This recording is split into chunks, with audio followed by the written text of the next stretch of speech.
Kani si Ma'am Joy Lyson, nakuha ni siyang ST po. Prepare po ni siya sa iyang IM. So, kani siya, mugna po ni siya iyang IM. So, tanaw na to iyang IMs guys. Kung sa kabungga po niyang IMs. So, mo na ang first, foldable gapon siya, flip. Sige Ma'am Joy, pero daghan kay siya og kuan. Ang una is kana. Mo na siya ang sulod.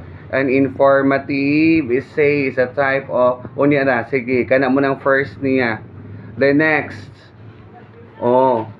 pagka dakwa din clear kayo ang text, no? Clear jud kayo ang text.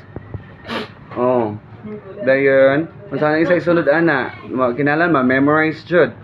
Then examples of informative essay. Mo na siya. Then after that, kana dayon rubrics niya, yang rubrics nga kukuan. Kanina pod nga pagka-fold. Halag yun, grabe kay pagka-prepare. No?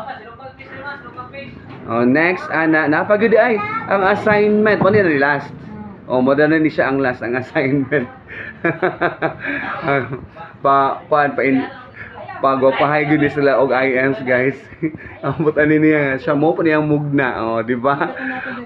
Unsa lang siya dala preparation niya tanawa sabi kay preparation ni siya ambot pabot-bot kuan siguro kay daghan kay nig budget ni. Taysa. Napa jud ay